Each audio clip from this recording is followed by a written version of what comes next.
اور بند آنکھوں کے ساتھ آپ کچھ دیکھنے کی کوشش کریں. بند آنکھوں کے ساتھ, فل آنکھیں بند ہونی چاہیے اور آپ کچھ دیکھنے کی کوشش کریں. چلیں آپ آنکھیں کھول لیں جی, سارے آنکھیں کھول لیں. بند آنکھوں کے ساتھ کس کو کیا نظر آیا؟ کوئی چیز جو آپ کو نظر آئی ہو بند آنکھوں کے ساتھ. کچھ بھی نظر نہیں آیا.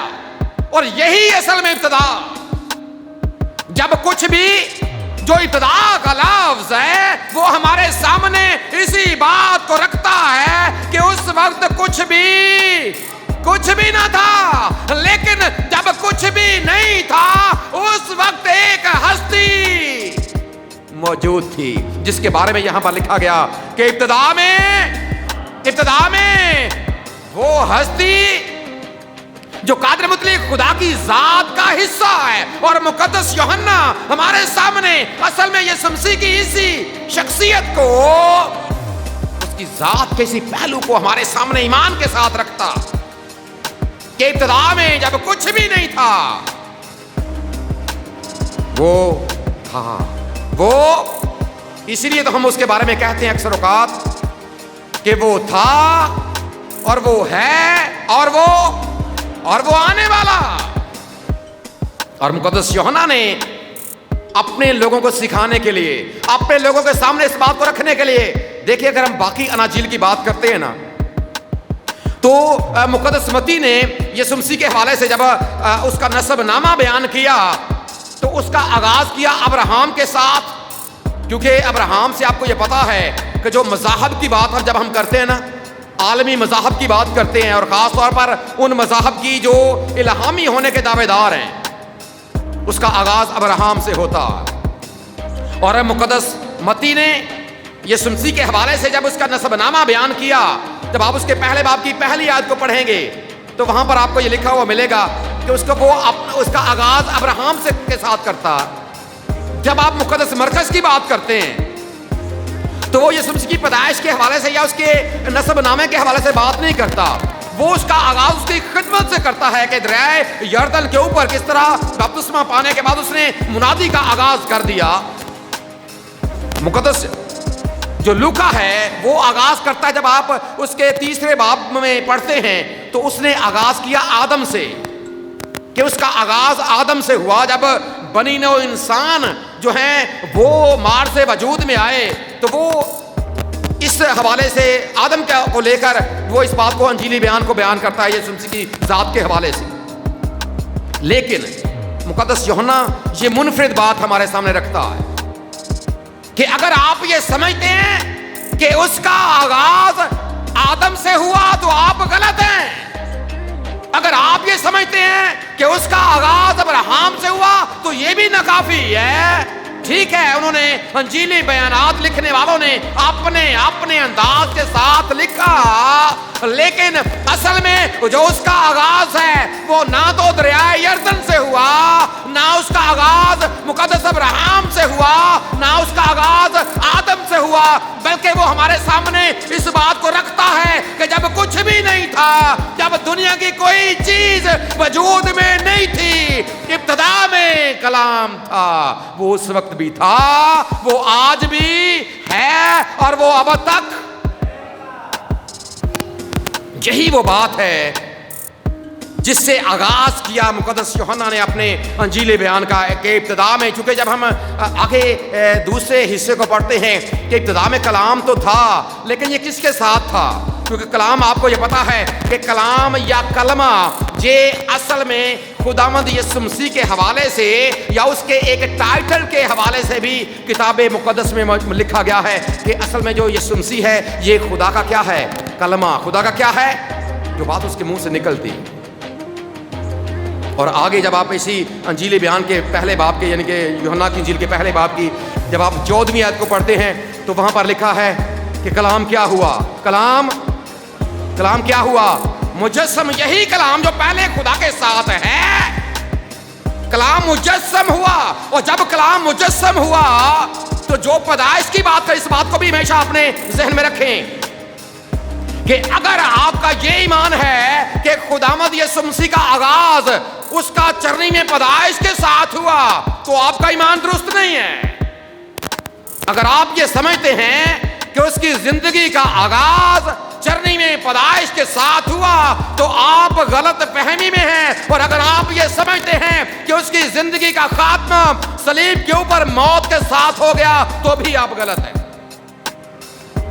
اگر آپ کا یہ ایمان ہے کہ اس کی پیدائش چرنی میں ہوئی، اس کی زندگی کا آغاز ہو گیا، یا اس کی موت صلیب کے اوپر ہو گئی اور اس کی زندگی کا خاتمہ ہو گیا، یاد رکھیے آپ غلط فہمی میں ہیں۔ یہ اس کی زندگی کا ایک چھوٹا سا پورشن ہے، اور اس سچائی کو اور اسی حقیقت کو خدا کا بندہ مقدس یوحنا ہمارے سامنے رکھتا ہے کہ وقت آنے پر وہ مجسم ضرور ہوا، اس نے دکھ ضرور اٹھایا، ایک دورانیہ اپنی زندگی کا اس نے زمین کے اوپر ضرور گزارا۔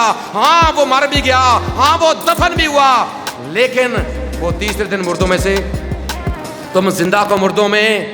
یاد رکھیں یسوع مسیح کے حوالے سے کہ اس کی نہ تو زندگی کی کوئی ابتدا ہے، کیونکہ وہ اپنی بیت لحم میں پیدائش سے پہلے بھی موجود تھا، اور وہ اپنی صلیبی موت کے بعد بھی زندہ ہے، وہ اپنی صلیبی موت کے بعد بھی، اور یہی وہ حقیقت ہے جو خدا کا بندہ مقدس یوحنا ہمارے سامنے رکھتا ہے کہ ابتدا میں بھی تھا خدا کے ساتھ۔ کیونکہ جب خدا قادر مطلق نے یہاں پر، اگر آپ اسی بات کو اصل متن میں یونانی میں جا کر پڑھیں گے تو خدا کے لیے لفظ استعمال ہوا ہے تھیوس، اور تھیوس ترجمہ کیا جاتا ہے الوہیم کا۔ الوہیم ایل سے الوہیم ہے، اور اس کے بارے میں ہم نے سیکھا ہے جس کا ترجمہ ہم کرتے ہیں قادر مطلق خدا، جو خالق خدا ہے۔ جو کون سا خدا ہے جی؟ اور یہی لفظ جب آپ پڑھتے ہیں جا کر پیدائش کی کتاب کے پہلے باب کی، پیدائش کی کتاب کا پہلا باب اور اس کی پہلی آیت، وہاں پر کیا لکھا ہے کہ خدا نے ابتدا میں کیا کیا؟ آسمان اور زمین کو۔ یہی وقت وہاں پر بھی بیان ہوا ہے کہ جب خدا نے ابتدا میں سب کچھ بنایا۔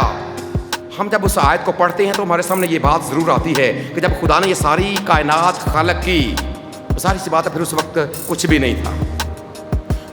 نہیں تھا، لیکن جب کچھ بھی نہیں تھا تو خدا کے ساتھ خدا کا کلمہ خدا کے ساتھ تھا، اور اسی حقیقت کو پہلی آیت میں دیکھیں۔ اگر ہم بطور مسیحی بات کریں، اور اسی لیے تو ہم خدا کو ایک منفرد طریقے کے ساتھ مانتے ہیں۔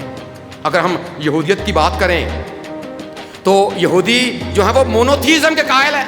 مونوتھیزم سمجھتے ہیں آپ؟ مونوتھیزم کیا ہوتا ہے؟ مونوتھیزم خدا کے بارے میں ایک خدا کو ماننا۔ کس کو ماننا جی؟ ایک خدا کو ماننا مونوتھیزم کہلاتا ہے۔ کیونکہ جو اب ہم ان کے کلمے کی بات کرتے ہیں تو کیا ہے کلمہ ان کا؟ سنا اسرائیل، شما اسرائیلو ادونائی الہینو ادونائی احد۔ سنا اسرائیل، خدا ہمارا خدا ایک ہی خدا ہے۔ اور اگر ہم اہل اسلام کی بات کرتے ہیں تو وہ کس چیز کے قائل ہیں؟ وہ بھی مونوتھیزم کے قائل ہیں۔ قل هو اللہ احد۔ سنا جی آپ نے؟ یہ کہہ دو وہ اللہ ایک ہے۔ یہودیت اور اہل اسلام اسی خدا کو ایک مانتے ہیں۔ یہ بات یاد رکھیں، ہم بھی اسی خدا کے ماننے والے، اسی خدا کی ذات پر ایمان، یقین اور بھروسہ رکھنے والے لوگ ہیں، لیکن ہمارا ماننے کا طریقہ ان سے الگ ہے۔ ہم قائل ہیں ٹرینیٹیرینزم کے، خدا وہی ایک ہے، اور چونکہ اس نے 3 اقنوم میں اپنے آپ کو ہم پر ظاہر کیا ہے، اور 3 اس لیے مانتے ہیں کہ کتاب مقدس ان تینوں اقنوموں کو ہمارے سامنے رکھتی ہے کہ خدا نے اپنے آپ کو خدا باپ کی صورت میں ظاہر کیا ہے، اور اپنے آپ کو خدا بیٹے کی صورت میں ظاہر کیا ہے۔ یہی آگے کہنا 14ویں آیت میں کہ کلام کیا ہوا؟ یہی کلام جو ابتدا میں تھا وہ مجسم ہوا، اور پھر اسی کلام نے ایک وعدہ بھی کیا۔ اگر آپ اسی انجیلی بیان کے 14ویں باب کی 15ویں آیت کو پڑھیں گے تو وہاں پر لکھا ہے کہ میں اپنے باپ سے درخواست کروں گا اور وہ تمہارے لیے دوسرا مددگار۔ یہ تینوں کی بات کرتا ہے خدا کا پاک کلام، اور اسی لیے میں اور آپ اور جو اہل مسیحیت ہیں وہ ٹرینیٹیرینزم کے قائل ہیں۔ ہم ایک خدا ایک ہی کو مانتے ہیں، لیکن چونکہ وہ اپنے آپ کو 3 صورتوں میں اس نے ظاہر کیا ہے، اس لیے ہم ٹرینیٹیرینزم یعنی اہل تثلیث کہلاتے ہیں۔ اور یہ پہلی آیت ہمارے سامنے اس مرکزی سچائی کو ہمارے سامنے رکھتی ہے کہ ابتدا میں کلام تھا، اور اس وقت جب کچھ بھی نہیں تھا کلام خدا کے ساتھ تھا۔ لیکن جب وہ خدا کے ساتھ تھا، آگے ایک اور بات لکھی ہے، وہ کیا تھا؟ وہی کلام خدا، وہی کلام۔ اس بات کو یاد رکھیں، کئی بار یہ اعتراض بھی ہے کہ ہم اسے خدا کیوں کہتے ہیں، ہم اسے خدا۔ یہ بات یاد رکھیں، جب ہر ایک چیز کا دنیا کی، جب آپ چیزوں کی بات کرتے ہیں، جب ہر ایک چیز کا ایک نقطہ آغاز اور ایک نقطہ انجام ہے، اور اس بات کو بھی ذہن میں رکھیں، جس کا کوئی آغاز نہیں ہوتا اور جس کا کوئی انجام نہیں ہوتا، وہ کوئی اور نہیں، وہ خدا ہوتا ہے۔ وہ کوئی اور نہیں، جس کا نہ کوئی آغاز ہے، جس کا نہ کوئی انجام ہے، وہ کوئی اور نہیں ہے۔ پھر وہ کیا ہے؟ وہ کیا ہے؟ بولے ذرا سارے۔ اس لیے تو کہا گیا کہ ابتدا میں کلام تھا اور کلام خدا کے ساتھ تھا، اور وہی کلام خدا تھا۔ اس لیے ہم اس چیز کو دل سے تسلیم کرتے ہیں کہ ہمارا خداوند یسوع مسیح۔ اور آگے جب آپ بات کرتے ہیں، اگر آپ تھوڑی سا اس سے آگے بڑھیں گے تو آگے کیا لکھا ہے کہ سب چیزیں اس کے وسیلے سے، سب چیزیں، کوئی بھی وہ وجہ ہے۔ اگر آپ اس کائنات کی تخلیق کی وجہ پر غور کریں گے، وجہ تخلیق کائنات، تو وہ کوئی اور نہیں ہے، وہی خدا کا کلمہ خداوند یسوع مسیح ہے۔ سب چیزیں اس کے وسیلے سے، سب چیزیں اس کے وسیلے سے، اور جو خلق کرتا ہے۔ یہ بات یاد رکھیں، ہم بھی بہت سی چیزیں بناتے ہیں، ہم بھی کیا کرتے ہیں جی؟ بہت سی چیزیں ہم بھی بناتے ہیں، میں اور آپ بھی بہت سی چیزیں بناتے ہیں، کئی چیزیں آپ بناتے ہیں۔ مثال کے طور پر آپ کسی بھی چیز پر غور کر لیں، یہ چشمہ بھی کسی نے بنایا ہے۔ موبائل کی بات کر لیں، یہ موبائل کسی نے بنایا ہے۔ آپ اس ٹیبل کی بات کر لیں، یہ ڈائس کسی نے بنایا ہے۔ بنایا جی کسی نے؟ عاطف صاحب آئے ہیں جی؟ ابھی آئے ہیں میرے خیال میں جی۔ اس کا کوئی بنانے والا ہے، اور میرے معلومات کے مطابق یہ انہی نے گفٹ دیا ہے جی، بنایا بھی شاید انہوں نے۔ جس طرح یہ صوفہ آپ دیکھیں، صوفہ سامنے پڑا ہے، چلے یہ تازہ کی بات کرتے ہیں، صوفہ ان کی طرف سے ملا ہے۔ انہوں نے کیا کیا اس کو؟ جب کبھی پوچھے گا نا کوئی جو جانتے ہیں نا اس کے بارے میں، بھائی یہ صوفہ بڑا پیارا ہے، یہ کس نے بنایا ہے؟ تو جس کو پتا ہے وہ کیا کہے گا؟ ہمارا ایک بیٹا ہے عاطف، اس نے بنایا ہے اور خدا کے گھر کو گفٹ کیا ہے۔ ایسے ہی ہے جی، کیا کیا ہے عاطف نے بنایا ہے اور خدا کے گھر کو کیا کیا ہے؟ دیکھیں دنیا میں چیز جو ہے، یاد رکھیں انسان بناتا ہے، اور اگر ہم یہ کہیں نا کہ عاطف نے بنایا ہے، تو عاطف نے ان چیزوں کو لیا، ترتیب دے دی ہے۔ عاطف نے کیا کیا جی؟ چیزوں کو لیا اور ترتیب دے دی۔ باقی اگر ہم یہ کہیں کہ ان چیزوں کا خالق بھی عاطف ہے، تو یہ غلط ہو جائے گا۔ ان چیزوں کا خالق عاطف نہیں ہے، چیزیں موجود تھی، عاطف نے لیا، ترتیب دے دی، اور دنیا کی ہر ایک چیز کے حوالے سے یہی ہے۔ لیکن خدا نے جب چیزیں خلق کی نا، اس وقت کچھ بھی، یہ ہے خلق کرنا۔ اور یہاں پر کیا لکھا ہے یسوع مسیح کے بارے میں کہ جو اگر دنیا کی چیزیں اگر خلق ہوئی ہیں تو اس کے پیچھے وجہ کون ہے؟ ساری چیزیں اس کے وسیلے سے، ساری چیزیں اس کے وسیلے سے پیدا ہوئی۔ اور دنیا میں کوئی بھی چیز، پڑھ رہے ہیں ابھی آپ اس حوالے کو، دنیا میں کوئی بھی ایسی چیز نہیں ہے، یہ بات یاد رکھیں، بڑی سے بڑی، چاہے آپ آسمان کی بات کر لیں، آسمان کے اوپر چاند تاروں کی بات کر لیں، آپ فضا کی بات کر لیں، فضا میں موجود پرندوں کی بات کر لیں، آپ ہوا پانی کی بات کر لیں، آپ زمین کی بات کر لیں، زمین کے اوپر چرند پرند، اور آپ درختوں کی بات کر لیں، آپ پہاڑوں کی بات کر لیں، آپ سمندر کی بات کر لیں، سمندر کے جانداروں کی بات کر لیں، دنیا میں کوئی بھی چیز اوپر سے نیچے تک، مشرق سے مغرب تک، شمال سے جنوب تک، کوئی بھی ایسی چیز نہیں ہے جس کا وسیلہ میرا اور آپ کا خداوند یسوع مسیح نہیں ہے۔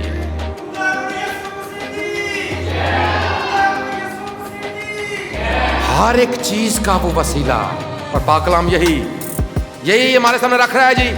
ابتدا میں کیا تھا؟ ابتدا میں کلام تھا، کلام خدا کے، اور وہی کیا تھا؟ اس کے وسیلے، جس کے وسیلے سے چیزیں پیدا ہوتی ہیں. یہ بات یاد رکھیں. اس کے پاس قدرت ہے تبھی وہ کرتا ہے. اس کے پاس کیا ہے جی؟ قدرت ہے تبھی وہ کرتا ہے. اور اگر آپ اسی انجیلی بیان کی بات کریں، اس میں یسوع مسیح نے 7 دعوے بھی کیے. 7 کیا کیے ہیں جی؟ کون کون سا پتا کسی کو؟ زندگی کی روٹی، اس سے پیشتر کے ابراہم پیدا ہوا. دروازہ، راہ حق اور زندگی، میرے وسیلے کے بغیر کوئی باپ کے پاس ہے. وجہ بھی وہی ہے، اور پھر دوبارہ خدا کے ساتھ ملاپ کا ذریعہ اور وسیلہ بھی وہی. اور یہ وہ سچائی ہے جو خدا کا بندہ مقدس یوحنا ہمارے سامنے رکھتا ہے. خدا یسوع مسیح کی زندگی کا یہ خوبصورت پہلو ہمارے سامنے رکھتا ہے. اور جب یہاں پر آپ معجزات کی بات کرتے ہیں، اگر آپ پانی سے مے بنانے کی بات کریں تو کوئی اور کر سکتا ہے جی؟ دنیا کا کسی اور انسان میں یا کسی معبود میں یہ قوت ہے کہ وہ بغیر کچھ ڈالے پانی میں اس کی تاثیر کو یکسر تبدیل کر دے؟ کوئی ہے ایسا؟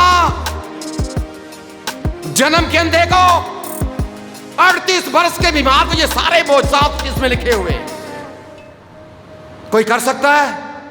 اور پھر یہی نہیں، 4 دن کے مردے لازر کو، 4 دن کے مردے کوئی کر سکتا ہے جی؟ کوئی کر سکتا ہے. اور اس لیے تو خدا کا بندہ مقدس یوحنا لکھتا ہے نا، ابتدا میں کیا تھا؟ اصل میں وہ خدا ہے.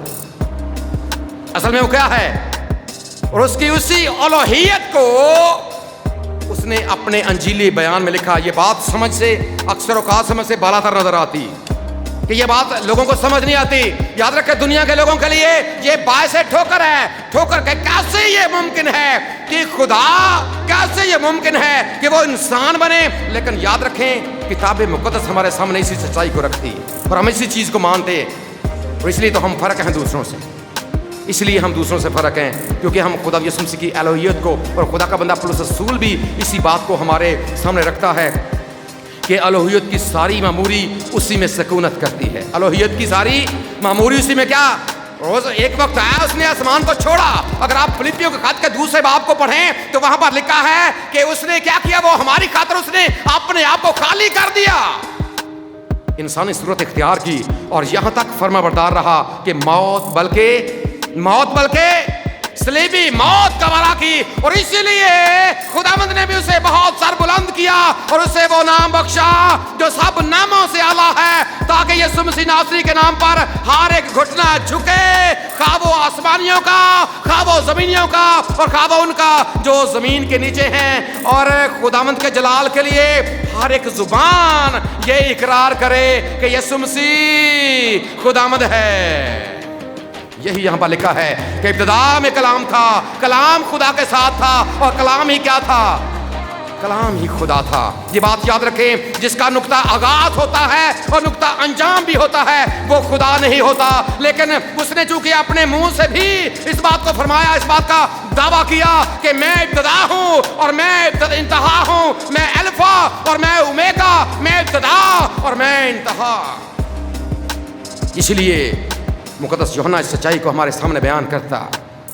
اور آگے جب آپ اس کے آخری بیانات کو پڑھیں گے تو وہاں پر اس نے لکھا کہ اگر جو کچھ یسوع مسیح نے کیا، اگر وہ سب کچھ لکھا جاتا تو دنیا میں اتنی کتابیں ہوتی کہ لکھنے کے لیے اگر آپ اتنا لکھا جاتا تو دنیا میں کتابوں کے لیے گنجائش ہی نہ بچتی. لیکن جو کچھ لکھا گیا ہے وہ اس لیے لکھا گیا ہے تاکہ ہم کیا کریں؟ تاکہ ہم کیا کریں؟ ایمان لائیں. تاکہ ہم کیا کریں جی؟ یہی بات آج میرے اور آپ کے سامنے بھی ہے. ذرا بطور مسیحی اپنی زندگی پر غور کریں، اپنے بارے میں سوچیں، کیا واقعی ہم یسوع مسیح کو جیسا وہ ہے، جیسی اس کی قدرت ہے، جیسا اس کا اختیار ہے، ہم کیا واقعی اسے اس طور سے مانتے ہیں؟ اگر پہلے ان باتوں سے بے خبر تھے تو آج مقدس یوحنا نے آپ کے سامنے اس بات کو کھل کر بیان کر دیا ہے کہ وہی ابتدا میں تھا، وہی آج ہے اور وہی ہمیشہ رہے گا، کیونکہ وہ ہمیشہ سے موجود ہے. اور آپ یاد رکھیں جب آپ اس کے اختیار کی بات کرتے ہیں تو خداوند یسوع مسیح نے اپنی زبان مبارک سے بھی اس بات کا اقرار کیا. اگر آپ مکاشفہ کتاب کا پہلا باب اور اس کی 17ویں اور 18ویں آیت کو پڑھتے ہیں تو وہاں پر لکھا ہے خود نے اپنے بندے مقدس یوحنا ہی سے, اسی خدا کے بندے یوحنا سے مخاطب ہو کر اس نے یہ بات کی کہ دیکھ میں مر گیا تھا, اب زندہ ہوں, اور عبدالآباد موت اور عالم ارواح کی کنجیاں میرے پاس ہے. ہمارا خدا اس پیغام کے وسیلے سے ہم سب کو برکت بخشے. آمین.